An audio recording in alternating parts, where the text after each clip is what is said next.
지난주에 우리가 나눈 말씀 가운데 보면 1절부터 2절까지는 인사말이죠. 인사말입니다. 그리고 3절부터 12절까지 우리가 검토했죠. 세부적으로 검토할 수는 없었지만 한마디로 이겁니다. 골로새 교인들을 골로새를 선교한 사람이 누구라고 그랬죠? 에바브라라고 그랬죠. 에바브라라는 사람이 에베소에서 바울을 만났어요. 바울에 의해서 선교되어서 에바브라는 복음을 받고 나서 에베소 교회에 바울이 한 3년 정도 머물 때 거기에서 트레이닝을 받았어요. 제자 트레이닝을 받았어요. 그리고 그는 복음을 가지고 골로새 지역, 자기 고향인 골로새 지역으로, 고향 같은데요. 잘은 모르겠어요. 그건 내가 정확하지 않아요. 골로새 지역을 선교하러 가죠. 그래서 골로새에서 세운 교회가 바로 골로새 교회입니다.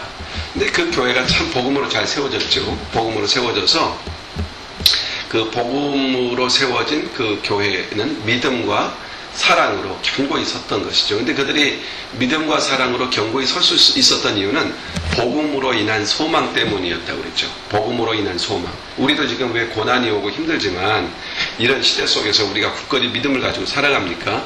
그 이유는 소망이 있기 때문이죠. 이 육체 밖에서 보는 영광이기 때문이죠. 이 골로새 교인들에게 그게 분명했습니다. 그러다 보니까 그들의 믿음과 사랑이 소망에서 기인되기 때문에 그 믿음과 사랑이 아주 실제적이고 그의 삶 속에 투영되게 됐죠. 이것이 소문이 났고 바울이 그 얘기를 들었을 때 너무 기분이 좋았던 거죠. 그래서 위에서 기도했다. 그래서 그를 위해 기도하는 장면이 나오는데 그를 위해 기도하면서 지난주에 우리가 살폈던 것처럼 무슨 얘기를 하냐면 하나님, 저들이 하나님의 뜻을 알게 해주십시오 라는 기도를 합니다. 자, 그들이 소망을 가지고 믿음으로 살아요. 사랑으로 살아요. 그렇죠? 자, 우리 신앙생활 복잡하지 않아요. 아주 심플합니다. 하나님의 나라의 소망을 가지고 모든 것을 믿음으로 이해하는 겁니다. 또 하나님의 소망을 바라보고 모든 사람을 사랑하는 겁니다. 이게 그리스도인의 삶이에요. 이게 아주 심플한 거죠. 그리스도인의 삶은. 근데 모든 사람을 사랑한다. 믿음으로 사랑한다.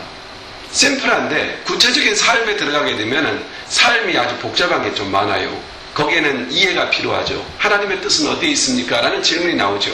하나님의 뜻을 알게 해주십시오 라고 기도하면서 하나님의 뜻을 아는 방법은 성령이 도우시는 총명과 지혜를 가질 때만이 알게 된다. 그래서 이 골로새 교회에게 총명과 지혜를 주십시오 라고 하는 기도를 드리는 장면까지 우리가 살펴봤습니다.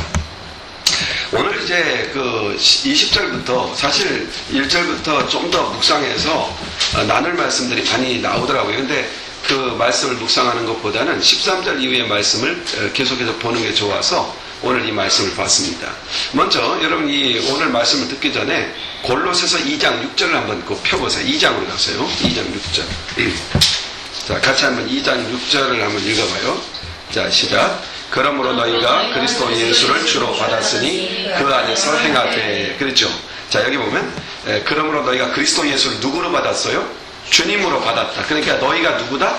그리스도가 너희의 주인이시다. 이렇게 말하는 거죠. 요 구절이 골로새서의 핵심 구절입니다. 주제 구절이에요. 그러니까 골로새서의 내용이 골로새를 쓰고 있는 사도 바울의 그 기록 목적이 금방 드러나고 있죠. 그렇죠? 너희들의 주인은 예수 그리스도시다. 이겁니다. 골로새서의 아주 핵심적인 그런 주제였죠. 예수 그리스도는 우리의 주인이시며 만물의 주인이십니다. 모든 것의 주인이시죠. 그래서 오늘 말씀, 오늘 본문을 통해서 그리스도의 주권적 사역, 그것을 다시 한번 살펴보고 그리스도의 주되심을 다시 한번 고백할 수 있는 신앙의 자리로 나아가기를 원하는 마음으로 이 말씀을 나누기 원합니다. 먼저 15절에 보면 이렇게 말씀합니다. 그는 보이지 아니하시는 하나님의 형상이요 모든 창조물보다 먼저 나신 자니. 그렇게 말씀합니다. 이 구절이요 쉽게 볼 구절이 아닙니다. 이 구절이 교회 역사 속에서 참 많은 문제를 일으켰습니다. 특별히 이 구절을 잘못 이해하게 되면 다시 한번 본문을 잘 봐요. 그는 보이지 아니하시는 하나님의 형상이요. 여기까지는 좋습니다. 근데 그 다음에 모든 창조물보다 먼저 나신 자니 그렇게 써요. 이 구절을 잘못 이해하게 되면 마치 그리스도가 피조물 가운데 가장 먼저 창조된 피조물인 것처럼 이 본문을 볼 수가 있단 말이에요. 이게 아주 큰 오해죠. 그래서 초대교회에 그 아리우스라고 하는 이단이 일어났어요. 이 사람의 주장은 뭐냐면 예수 그리스도는 하나님이 아니었는데 어느 날 예수 그리스도를 불러서 그에게 신성을 부여했을 뿐이다, 이렇게 말하는 이단자들이 나오게 됐던 거예요. 이 말씀에서 나온 거예요.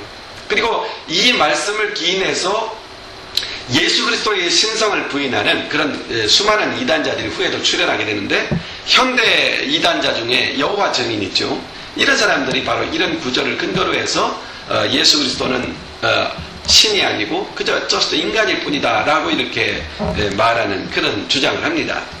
그러나 이건 정말 성경을 모르는 데서 오는 무지의 극치를 보이는 것이죠. 그러니까 성경을 피상적으로 보고 성경을 대략 봐서 자기 뜻대로 이해한다면 자기 마음대로 본문을 이해하게 되는 겁니다.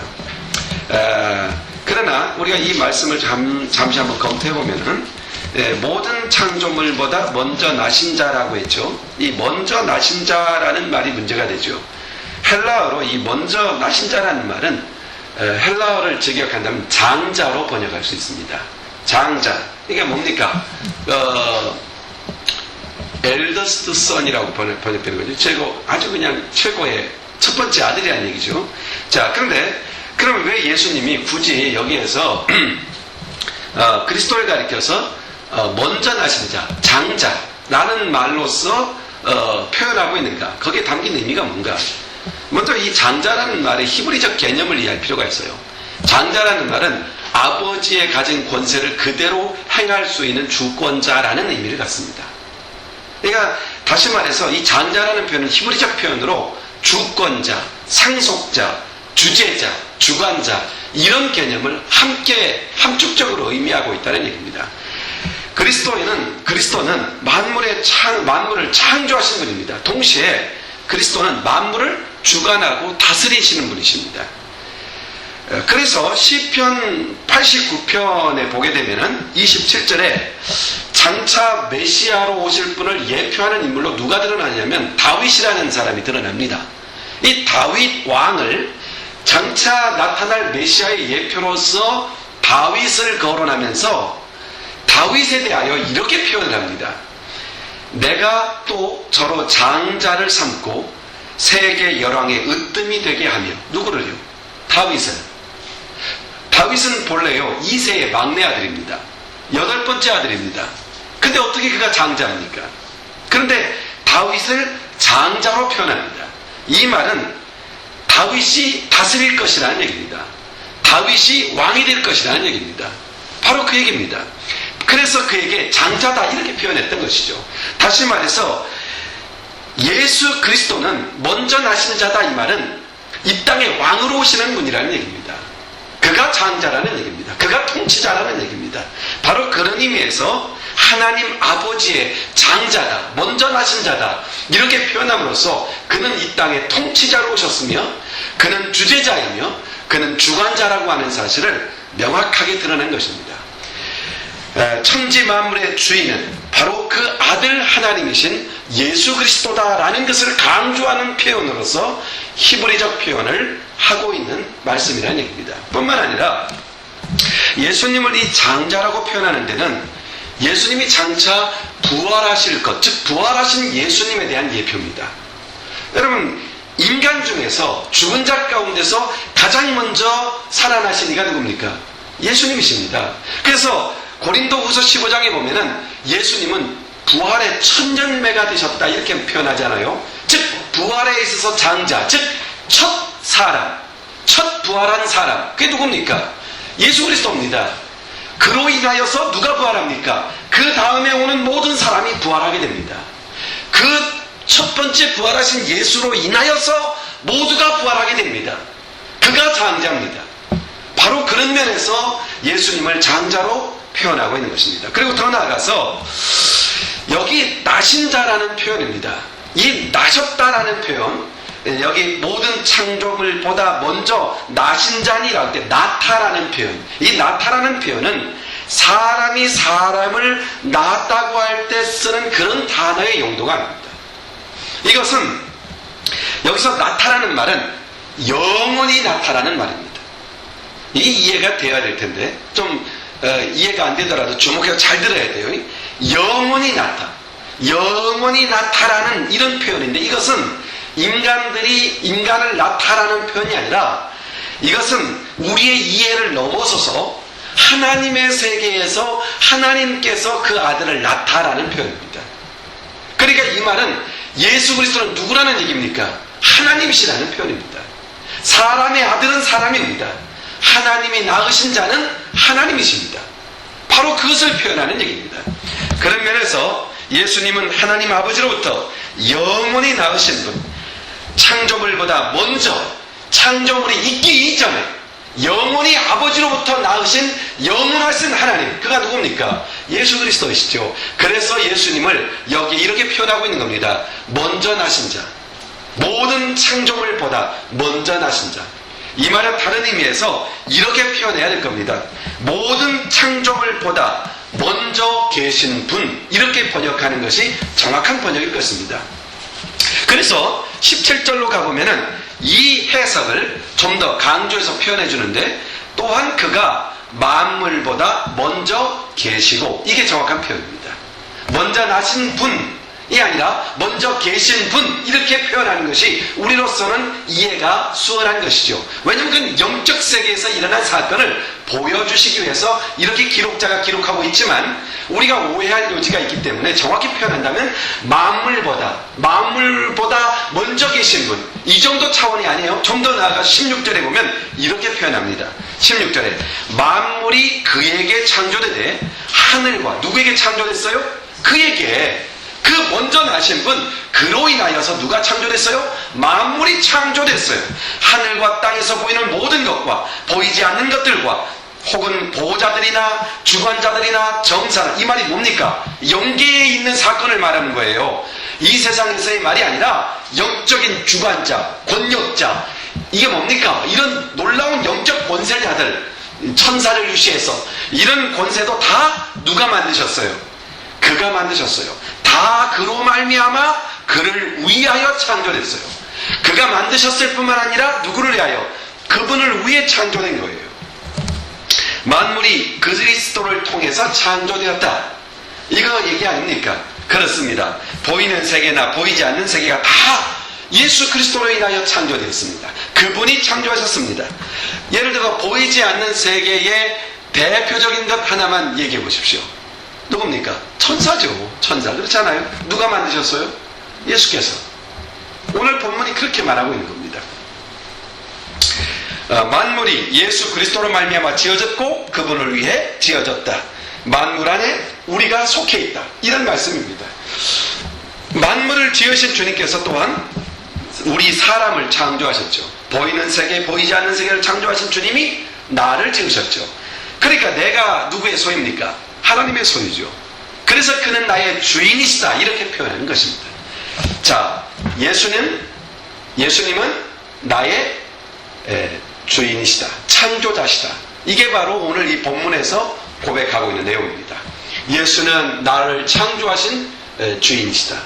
또한 우리를 창조하신 주인일 뿐만 아니라 한 단계 넘어가서 14절의 그 전절에 보면 이런 말이 있어요. 그 안에서 우리가 구속 곧 죄사함을 받았느니라 그랬어요. 누구로 인하여요? 그리스도께서. 그러므로 예수 그리스도는 나를 구원하신 주인이십니다. 그냥 나를 창조하신 주인일 뿐만 아니라 타락하여 영원히 소망이 없었죠. 우리를 구속하신 것이죠. 구속의 대가가 뭡니까? 구속의 대가는 자기 자신의 생명을 주어서 우리를 살려내시고 우리를 원상태로 회복시키는 것입니다. 하나님이 창조하셨던 그 상태로의 회복의 역사죠. 이게 바로 구속의 역사입니다. 우리는 원래 어떤 상태였습니까? 오늘 본문 13절에 보면은 흑암의 권세 아래 묶여 있었다 그랬죠. 흑암의 아래 있었어요. 그래서 인간의 삶이 방황, 절망 또는 한이 맺히고 저주가 임하고, 이유가 뭡니까? 다 이 어둠의 권세에 묶여있기 때문이에요. 네? 자, 봐요. 우리가 얼마나 이 묶임이 얼마나 강렬한지, 우리가 주님이 주시는 자유를 갖잖아요. 이렇게 말씀을 듣고 기도하며 자유를 누리잖아요. 얼마나 오래 갑니까? 세상에 나가면 언제 되느냐는 듯이 세상이 탁 우리를 또 얽어매잖아요. 그런 거 있잖아요. 왜 이런 거 있잖아요. 예전에 이런 일이 있었어요. 그러니까 그 사창가에서 일하던 여자가 예수를 믿고 구원받아서 교회 안으로 들어왔어요.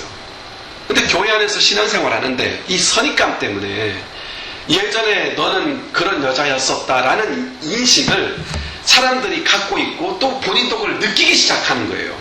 견디지 못해서 결국 어떻게 해요? 교회를 다시 떠났어요. 그런 일이 있었어요. 이 사단이 우리가 너는 흑암의 메인 존재라고 하는 것에 대해 얼마나 강력한 올무로 우리를 얽어맸었는지, 예수 그리스도가 우리를 해방하였음에도 불구하고 어느 순간 그들이, 그 사단이 와서 너는 내가 올무에 매였던 자다 이렇게 흔적만 보여더라도 우리는 막 온몸이 그냥 그 안에 얽어매 들어가는 것 같은 그런 느낌을 갖지 않습니까? 이 강렬한 사단의 그 사망의 어둠의 그림자의 올무라는 것이 얼마나 강렬한지 사도 바울은 이렇게 말해요. 오호라, 나는 곤고한 자보다. 얼마나 곤고한가. 그 죄악이 나를 사로잡아 오는도다. 얼마나 강렬한가를 보는 거죠. 그래서 우리가 깨어서 자꾸만 기도하고 예배하고 근신하지 않으면 안 돼요. 우리가 믿음의 사람들과 자꾸만 교제하고 쉐어하고 복음 안에서 교통하지 않으면 자유할 수가 없는 거예요. 그래서 기독교 신앙에서의 아주 중요한 요소 중에 하나가 뭡니까? 교제입니다. 그리스도인의 교제. 그리스도인의 교제가 없이는 성장할 수가 없습니다. 얼마나 중요한지 모릅니다. 자, 이렇게 철저하게 얽매였던 우리였습니다. 그런데 예수 그리스도께서 우리에게 오셨습니다. 그리고 우리의 모든 죄와 올무를 다 본인이 감당하셨죠. 그리고 우리에게 구원의 자유를 줬습니다. 우리의 어둠의 그림자를 지우시고 거기에 하나님의 자녀라는 이름을 달아주셨습니다. 이게 바로 우리가 된 것이죠. 우리를 건져서 하나님의 백성이라고 하는 분명한 새로운 신분을 부여한 것이죠. 히브리서 9장 22절에 이런 말씀을 하십니다. 율법을 쫓아 거의 모든 물건이 피로써 정결케 되느니. 율법을 쫓아 거의 이 세상의 모든 룰과 규범이 그리스도의 피가 아니면 깨끗해질 수가 없죠. 오직 보혈로 깨끗해져요. 하나님 앞에 드려질 때도 그래서 구약의 성물에는 이 짐승의 피를 뿌렸던 이유가 뭡니까? 피가 아니고선 거룩함을 가질 수가 없었기 때문이죠. 우리가 그렇습니다. 우리의 지성에, 우리의 눈에, 우리의 입맛에, 우리의 지체와 내 손의 습관에 그리스도의 피를 뿌리진 바되지 않으면 우리는 거룩해질 수가 없는 것이죠. 우리가 그렇다는 얘기입니다. 근데 그리스도가 그 일을 이루셨어요. 그래서 피 흘림이 없은 즉 자유함도 사함도 없다고 성경은 표현하고 있는 겁니다. 죄의 대가가 뭡니까? 사망이죠. 사망을 지불해야죠. 그리스도가 자기 생명을 던져서 우리를 사망 가운데 건지셨죠. 예수님은 죄악은 생명을 요구합니다. 죄악은 생명을 요구합니다. 예수님은 생명을 줬습니다. 우리를 대신해서. 그런데 그 생명이 악을 이기고 죄악을 이기고 사망을 이기고 부활하셨습니다. 이 승리입니다. 이 승리하셨기에 그 승리한 생명을 우리에게 준 겁니다. 그러니까 우리는 죄를 이길 수 있고 세상을 이길 수 있는 겁니다. 자, 우리가 생각할 때 죄가 너무 강렬하기 때문에 우리가 죄를 이길 수 없을 거라고 생각합니다. 그런데요, 이렇게 한번 생각해 보세요. 저와 여러분이 그리스도인으로 살아갈 때 죄를 얼만큼 많이 질 수 있을 거라고 생각합니까? 과연 죄 속에 파묻혀서 영원히 죄 속에 다시 갇힐 수 있을 거라고 생각합니까? 여러분, 우리 안에는 의와 구원의 이 강력한 능력은요, 죄악의 역사와는 비교할 수 없는 강력한 역사입니다. 그래서 우리는 결코 죄악 가운데 빠질 수가 없는 사람이 되어버리는 거예요. 주님의 의가 우리를 죄에서 자유케 하는 능력이 있는 겁니다. 우리가 죄를 지으시고 죄를 받아들일 수 있는 순간 우리의 의는 더 강력하게 역사합니다. 견딜 수 없게 만듭니다. 즉, 죄 가운데 있는 것이 얼마나 불행한 것인가를 알게 됩니다. 의 가운데 있는 것이 얼마나 행복한 것인가를 알게 되는 겁니다. 이게 바로 주님이 우리를 교육하시는 방법이죠. 우리를 거룩하게 만드시는 과정들입니다. 하나님의 아들이신 예수 그리스도께서 오셔서 그 핏값으로 우리의 모든 죄값을 치르시고 우리를 사서 그 핏값으로 사서 하나님의 자녀라는 영광스러운 위치로 옮겨 놓으셨습니다. 이 놀라운 영광, 이 은혜, 바로 이것이 우리의 장자 되신 예수 그리스도, 먼저 나신 그리스도가 우리의 왕으로, 우리의 통치자로, 우리의 주인이 되신 이유가 되는 것입니다. 그가 나를 사셨습니다. 이사야서 43장 1절에 이렇게 말씀합니다. 야곱아, 한번 여러분 주보에 있으니 같이 한번 읽어봅시다. 이사야서 43장 1절 시작. 야곱아, 너를 창조하신 여호와께서 이제 말씀하시느니라. 이스라엘아, 너를 조성하신 자가 이제 말씀하시느니라. 너는 두려워 말라. 내가 너를 구속하였고 내가 너를 지명하여 불렀나니 너는 내 것이다. 여기 분명히 말씀하죠. 너를 창조하신 자가 창조의 주님이십니다. 동시에 뭡니까? 너를 구속하였고 구속의 주님이십니다. 나를 창조하신 주님, 나를 구원하신 주님, 그분이 나를 지명하고 너는 내 것이다 라고 이렇게 부르신 겁니다. 이것이 주님의 결정이죠.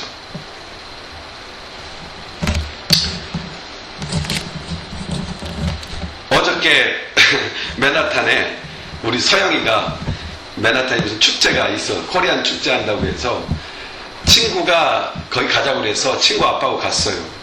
걱정이 돼서 제가 집사람하고 같이 거기를 나중에 갔어요. 갔는데 여러 가지 행사를 하더라고요. 근데 이제 우리는 돌아오려고 하는데 무대에서 공연이 시작되더라고요. 누가 나왔냐면은 소양하고 김장 둘이 나왔더라고요. 근데 소양 씨는 무대에서 이렇게 노래를 한 3곡 정도, 3-4곡 하고 이렇게 하고, 두 번째 김장훈이 딱 나왔는데 갑자기 무대에서 내려오더니 청중 가운데로 막 들어오더라고.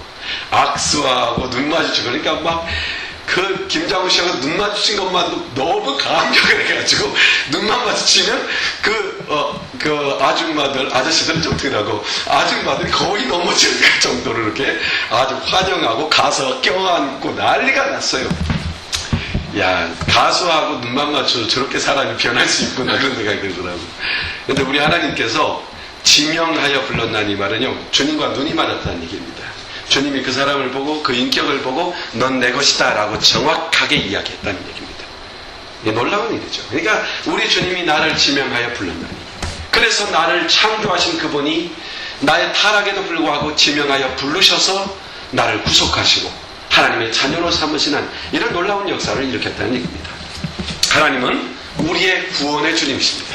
나를 창조하셨을 뿐만 아니라 나를 구원하신 것이죠. 그러니까 예수 그리스도는 나와 여러분의 주인이시다. 즉 저와 여러분의 주인이 되신 것, 예수 그리스도가 나와 여러분의 주인이 되신 것, 예수님이 나의 주인이 되신 것, 이게 뭡니까? 이게 구속이고 이게 영생이며 이것이 바로 영광이라는 얘기입니다.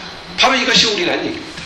자, 그리고 더 나아가서 하나 더, 예수 그리스도는 섭리하시는 주님이십니다. 섭리라는 말, 프라비던스, 섭리라는 말, 네? 이해가 돼요? 프라비던스라는 단어를 이해해요? 우리 신학적인 단어인데 우리 서영이는 그런 단어들을 많이 요즘 그런 어려운 단어는 아직 모르는 것 같아요. 근데 알고 있나요? 오케이. 그러니까 하나님께서 섭리하신다는 것, 하나님의 뜻 가운데 우리를 인도해 가시는 것, 이게 바로 섭리라고 하는 거죠. 근데 우리 하나님은 그런 섭리를 하시는데 오늘 17절을 보세요. 이렇게 나옵니다. 또한 그가 만물보다 먼저 계시고 만물이 그 안에서 함께 섰느니라 그랬어요. 여기 무슨 말일까요? 참 성경은 쉽지 않은 부분들이 참 많아요. 자, 그가 만물보다 먼저 계시고, 이건 이해가 돼요. 이제 만물이 그 안에 함께 섰다. 그는 예수님이에요. 예수님 안에 함께 섰다. 이 말이 뭡니까? 그분에 의해서 만물이 유지된다, 그런 뜻입니다. 이것을 영어 성경에서는 hold together, 이런 식의 표현으로 번역한 성경도 있어요. 그러니까 함께 섰다. 하나님께서 우리를 붙들어서 함께 서는 것이죠. 왜 옛날에 보면은 이렇게 옛날 버스는 만원 버스 타면은 막 급장 가면 막 휘청휘청 하잖아요. 근데 딱 한 사람이 버티고 있으면은요, 그 사람 때문에 다른 사람 안 넘어져요. 이렇게 주님이 우리를 만물을 홀드하고 우리를 쓴다. 이 세상에 섰다. 견고히 세워간다는 거예요. 세상은 세상처럼 흘러가지만 하나님은 자기의 뜻을 견지해 가신다는 얘기입니다. 지켜가신다는 얘기입니다. 자, 특별히 여기 보면은 그 만물이 그 안에 함께 섰느니라, 함께 섰느니라. 하나님이 만물을 붙드시고 그 목적대로 인도해 가신다. 이것을 신학적으로 설명할 때 섭리라는 단어를 쓰는 겁니다. 섭리라는 단어. 하나님께서 우리를 붙드시고 그 뜻 가운데로 끝까지 홀드해 간다는 겁니다. 세상이 아무리 허망해지고 세상이 아무리 죄악의 길로 갈지라도 하나님의 그 뜻은 끝까지 변함없이 하나님의 뜻을 이루어 가신다는 얘기입니다. 우리를 향한 하나님의 뜻, 나와 여러분 한 사람 한 사람을 향한 하나님의 뜻, 그것이 한 번도 굽히거나 흐트러지거나 넘어지지 않고 그 뜻을 이룬다는 겁니다. 하나님의 섭리하심, 이건 놀라운 힘이 되는 겁니다. 그래서 하나님의 섭리하심을 믿는 사람은 질병, 환난, 어려움, 고통, 이런 것에 대하여 흔들리지 않습니다. 왜냐하면 그 모든 것이 하나님의 섭리를 이루어가시는 데 대해서 조금 더 뜻을 바꿀 수 없게 하시기 때문입니다. 오히려 그런 것이 유익함을 주면 좋지 절대 그것이 우리를 넘어뜨릴 수 없기 때문입니다. 그래서 어떤 상황에서든지 하나님의 섭리하심은 선다는 것을, 확실하다는 것을 믿기 때문에, 하나님의 뜻은 성취된다는 것을 믿기 때문에 우리는 절망하지 않는 것이죠. 하나님의 섭리, 자 이겁니다. 하나님은 만물을 창조하시고 방치해 두시는 것이 아니고, 또 우리를 구원하여 하나님의 자녀를 삼으시고 방치해 두는 게 아니라 하나님은 우리를 붙들고 가신다는 겁니다. 우리를 포기하지 아니하고 끝까지 내가 지명하여 너를 불러나니 너는 내 것이다 라고 말씀하신 그분이 끝까지 우리를 홀대해 가십니다. 바로 이것이 주님의 섭리입니다. 예를 들어서 엄마가 어린아이를 낳아놓고 나 10달 동안 너 때문에 참 고생 많았으니까 낳았으니까 됐어, 이제 너 혼자 살아가, 이렇게 말한다면 애가 살 수 있겠냐는 거죠. 그처럼 우리가 이 세상에서 주님의 거듭남을 받고 하나님의 자녀가 된 이후에 어린아이가 엄마의 보살핌이 필요한 것처럼 하나님은 우리를 그렇게 보살핀다는 얘기입니다. 이게 섭리하심입니다. 이걸 믿기 때문에 감사하는 겁니다. 이걸 믿기 때문에 절대 절망하지 않습니다. 하나님은 히브리서 1장 12절에 보면은 예수님에 대해서 이렇게 소개를 해주십니다. 1장 12절, 히브리서 1장 2절에 보면 이런 말씀 나와요. 이 모든 날 마지막에 아들로 우리에게 말씀하셨으니 이 아들은 만유의 후사로 세우시고 또 저로 말미암아 모든 세계를 지으셨느니라. 그래서 예수 그리스도가 창조자이심을 명확하게 드러내십니다. 그런데 그 다음 3절에 보면은 이런 말이 나옵니다. 이는 하나님의 영광의 광채시요 그 본체의 형상이시라 그 능력의 말씀으로 만물을 붙드시며. 그러니까 하나님은 우리를 창조하실 뿐만 아니라 우리를 붙드신다, 섭리하시는 분이라고, 예수님은 우리를 섭리하시는 분이라는 사실을 명확하게 설명해 주십니다. 그리고 마지막으로 하나만 더 살펴보십시다. 18절에 보면 이런 말씀이 나옵니다. 그는 몸인 교회의 머리라 그가 근본이요 죽은 자들 가운데서 먼저 나신 자니 이는 친히 만물의 으뜸이 되려 하심이라. 갑자기 주님께서는 이런 지금 말씀하실 때 창조의 주님, 구속의 주님, 그리고 섭리하시는 주님을 말씀하고 계세요. 바울이 그렇게 소개해 가세요. 그러다 갑자기 교회에 대한 얘기가 툭 튀어나옵니다. 예수님은 교회의 주인이시다, 이렇게 말을 하시는 거예요. 머리시다. 그래서 하나님은 우리를 구원하시고 그냥 내버려 두지 않고 우리를 어디에 두셨다는 거예요? 교회라는 공동체 속으로 인도하여서 그 교회 공동체 속에 지체로 있게 하셨다라고 하는 설명을 하고 있는 겁니다. 이 공동체인 교회의 머리는 예수 그리스도시죠. 머리라는 말은 상당히 중요합니다. 자, 우리의 신체가 머리에 있는 브레인으로부터 지시사항을 따라서 우리 행동을 하며 살지 않습니까? 만약에 브레인이 지시를 하지 않는다면 우리는 살 수가 없는 거죠. 그처럼 교회의 머리 되신 그리스도께서 말씀하시는 그 말씀으로 교회는 산다는 얘기입니다. 그 말씀으로 서게 되는 거죠. 다시 말해서 이 말은 이렇게 설명할 수 있어요. 우리를 교회 안에 두시고 교회를 통하여 하나님은 그의 필요한 것들을 공급하신다, 그렇게 말씀하시는 거예요. 그래서 오늘 또 예배드리며 말씀을 나누잖아요. 이게 공급의 방법이시죠. 또 우리가 하나님 말씀의 약속을 붙잡고 엎드려 기도하잖아요. 기도할 때 하나님은 공급하시잖아요. 이게 공급하시는 방법이에요. 이게 교회 공동체인 겁니다. 그래서 우리가 기도한다라는 표현, 내가 기도한다는 표현, 교회가 기도한다는 표현은 같은 표현입니다. 내가 기도할지라도 그건 교회의 기도입니다. 교회를 떠나서는 기도가 이루어질 수가 없는 것이죠. 교회 안에 두셨어요. 왜요? 우리의 머리가 그리스도시거든요. 내가 기도할 때 교회 안에서 누구를 통해 상달리는 겁니까? 그리스도 예수가 그의 지시를 받고 그로부터 응답받고 이렇게 되는 것이죠. 교회 안에서의 일입니다. 그래서 교회 공동체에 대한 아주 중요성을 다루고 있는 것이죠. 그러므로 19절에 보면 이런 말씀하세요. 아버지께서는 모든 충만으로 예수 안에 거하게 하시고 그러셨어요. 참 이 말도 신비스러운 말이죠. 모든 충만으로, 아버지께서 모든 충만으로 예수 안에 거하게 하셨다. 좀 감이 옵니까? 이 충만함이 뭡니까? 예수 그리스도 안에 모든 것을 두셨다는 겁니다. 그래서 우리가 그럼 어떻게 살아야 되겠어요? 예수 안에서 살아야죠. 간단한 문제입니다. 그리스도 안에 거하라 이렇게 말하잖아요. 너희가 예수 안에서 살아가라. 예수 안에서 능치 못할 것이 없느니라. 왜? 예수 안에는 충만하기 때문이죠. 이 충만이라고 하는 것은 모든 것의 충만입니다. 만물의 충만입니다. 또 모든 창조물이 또한 그리스도의 충만으로만 이루어집니다. 그리스도의 충만함. 그래서 그리스도 안에 거할 때 그의 충만을 공급받을 수가 있는 것이죠. 그리스도 밖에는 이런 것은 없습니다. 그래서 사도 바울은 우리가 그리스도의 충만함을 입을 때 그 안에서 세상에 나아가 그리스도의 충만한 복음을 전할 수 있는 근거를 갖게 된다고 말씀합니다. 우리가 이렇게 보면은 내가 주님의 충만함을 경험하면은 세상에게 그 충만함을 드러낼 수가 있지만 내가 충만하지 않으면 그리스도의 충만함이 없으면 세상에 드러낼 것이 없죠. 그런 면에서 교회의 지체된 우리는 교회와 하나님과 세상과의 브릿지 역할을 하고 있는 것이 우리라는 것이죠. 브릿지. 세상은 절대로 하나님의 충만을 알지 못해요. 그러나 우리를 통하여 그들은 하나님의 충만을 알게 돼요. 이 우리가 통로라는 것이죠. 또한 그래서 사도 바울은 고린도 교회에게 편지하면서 이런 말이에요. 너희는 그리스도의 편지다. 이런 표현을 쓰는 것이죠. 그러니까 우리를 통하지 않으면 그들은 하나님을 알 수도 없고 하나님의 충만을 알 수도 없는 것이죠. 그럼 내가 하나님의 충만을 설명해야 돼요. 하나님의 충만을 보여줘야 돼요. 하나님의 통로예요. 그러려면 우리가 어떻게 해야 돼요? 그 충만함에 거해야죠. 그래서 너희가 그리스도 안에 거하라. 내 안에 거하라. 이런 표현을 쓰는 겁니다. 그리스도 안에 거할 때 그의 충만함을 갖죠. 자, 보세요. 그리스도 안에 있을 때 욕심이 사라지죠. 그리스도 안에 있을 때 만족함이 오죠. 그리스도 안에 있을 때 부요함, 그 어떤 것과 비교할 수 없는 그리스도만으로 충분한 그 어떤 것들을 알게 되죠. 이런 사람은 무서운 사람이 되는 거죠. 그래서 그리스도의 충만함을 가져야 돼요. 그런데 이 그리스도의 충만함으로 인도하고 그 충만함을 경험하게 하시는 분이 계세요. 누구겠어요?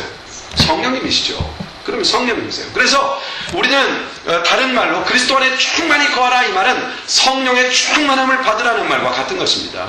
성령으로 충만하다는 것은 그리스도로 충만해진다는 말과 같습니다. 왜냐하면 성령님은 그리스도를 이해하게 해요.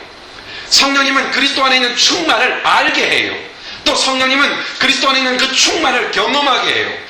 성령님은 그리스도의 충만함을 누리게 해요. 그 성령의 역사가 강력할 때 우리는 복음 증거도 할 수 있고 세상의 증인으로 견고히 설 수도 있는 것이고 세상과 싸워 이길 수도 있는 것이죠. 그 충만함으로 인해서. 그러면은 그리스도의 충만함은 당연히 그리스도와의 관계에 있는 것이죠. 그리스도와 우리와의 관계. 여러분 오늘 말씀을 정리하면서 분명히 하나 정리할 게 있죠.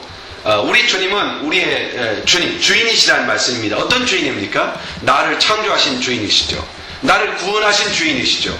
또한 나를 지금도 섭리하시는 주인이시죠.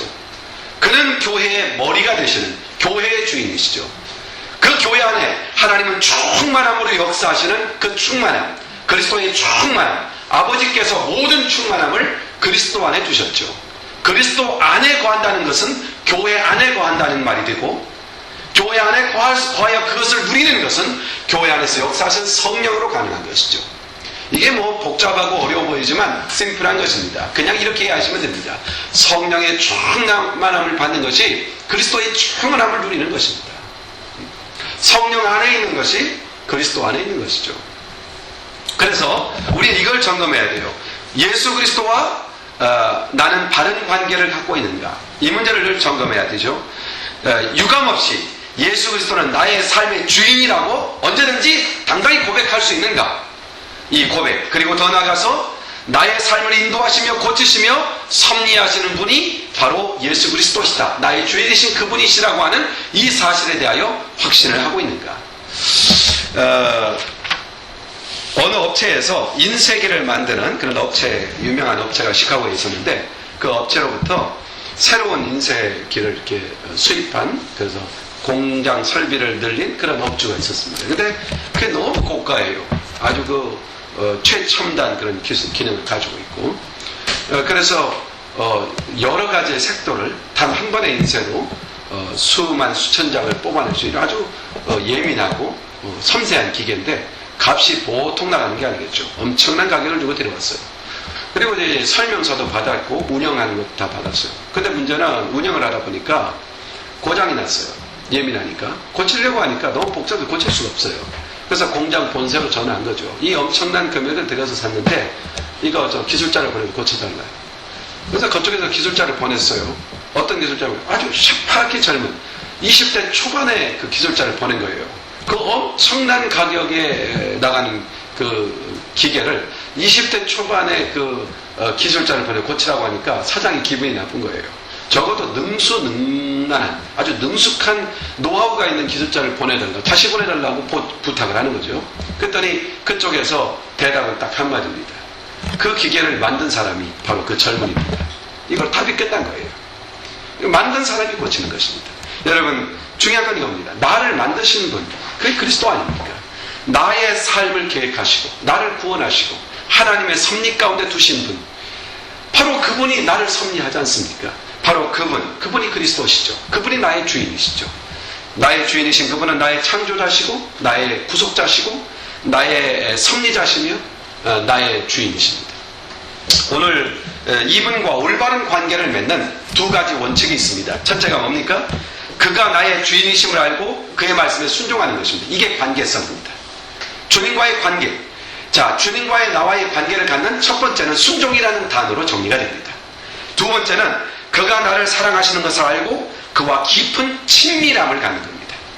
자, 순종과 친밀도, 이 두 가지를 꼭 잡아야 합니다. 예수 그리스도와의 관계는 내가 예수님 불렀을 때 그분이 얼만큼 친밀하게 느껴지고 있는가, 이게 상당히 중요한 문제고요. 두 번째는 내가 그분의 말씀에 대하여 순종하는 것을 갖고 있는가. 많이 순종하느냐, 정말 다 순종하느냐, 얼마나 좋겠어요. 그러나 순종하는 것을 단 하나, 두 개여도 관계없어요. 순종이 하는 것이 없다면 그와의 관계는 단열릴 수밖에 없어요. 순종하고 있는가.